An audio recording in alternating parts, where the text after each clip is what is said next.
सही। पर जय श्री राम बोलने पर आपको भी लगता है कि ये सारे कम्युनल है? तस्वीरें जय श्री राम बोलने वाले कम्युनल है, बीजेपी के वोटर्स कम्युनल है, ये भावना आप भी स्प्रेड करते हैं?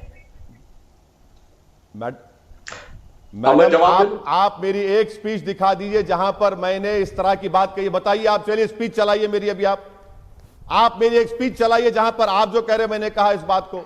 मैं तो आप तमाम को बता रहा हूं कि भारत की पहली संविधान की किताब में ये तमाम चीजें हैं। तो राम की तस्वीर है, सीता की तस्वीर है, गुरु नानक की तस्वीर है, टीपू सुल्तान, सब यही तो खूबसूरती है भारत की। जो बीजेपी कहते कि सर्जिकल स्ट्राइक करेंगे, भारत की पहली सरकार है जो भारत के एक इलाके पर सर्जिकल स्ट्राइक करती है।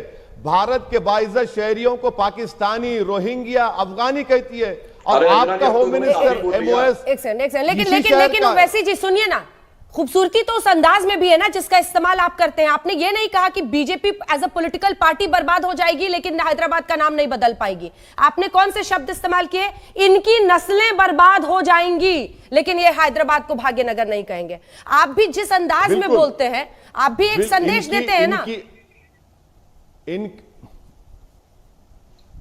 इंशाअल्लाह इनकी नस्लें खत्म हो जाएंगी। अरे पार्टी की नस्लें थोड़ी होती हैं सर। हैदराबाद का नाम हैदराबाद रहेगा। पार्टी की नस्लें थोड़ी होती हैं। असदुद्दीन ओवैसी भी खत्म हो जाएगा। असदुद्दीन ओवैसी बिल्कुल, असदुद्दीन ओवैसी भी खत्म हो जाएगा, मगर हैदराबाद का नाम हैदराबाद रहेगा।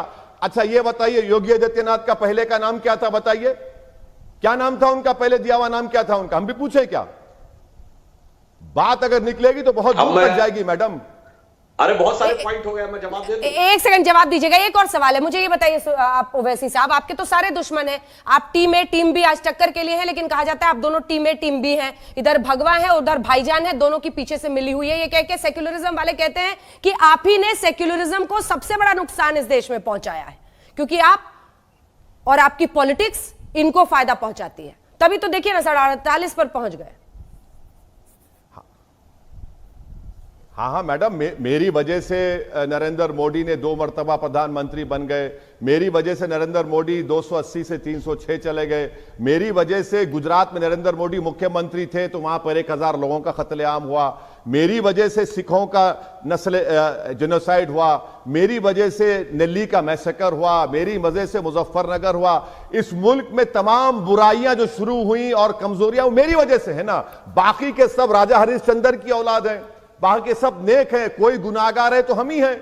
आप तमाम लोग सही हैं, यही तो हम कह रहे हैं। यही तो झगड़ा है कि तमाम बुराई, तमाम गलतियां हम में हैं और जो सत्ता में बैठते हैं वो दूध के दूल्हे हैं। बिहार में इलेक्शन होता है तो ठाकुर देखा जाता है, ब्राह्मण देखा जाता है, भूमिहार देखा जाता है, कुर्मी देखा जाता है, मगर बात होती है तो खाली मुसलमान मुसलमान। यही तो हिपोक्रेसी है मैडम। ये हकीकत है भारत की सियासत की, इससे कोई इनकार नहीं कर सकता। इसीलिए मैं आपसे कह रहा हूं कि इसको समझिए।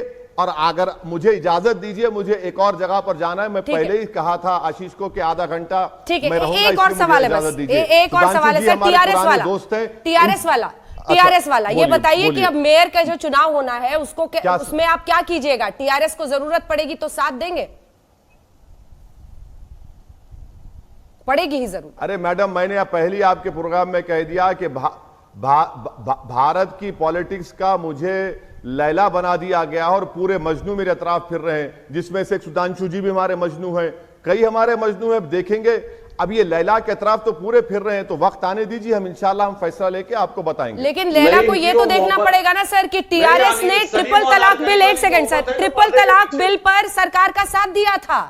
उस ट्रिपल तलाक बिल के आप इतने खिलाफ हैं तो खुलकर टीआरएस की तरफ जाना तो मुश्किल है। 2 धारी तलवार पर बैठे हैं सर आप। इसी टीआरएस ने पूरे भारत में असेंबली में एनपीआर एनआरसी के खिलाफ रेजोल्यूशन पास करके कहा कि तेलंगाना में एनपीआर एनआरसी नहीं होगा। ट्रिपल तलाक इसी टीआरएस ने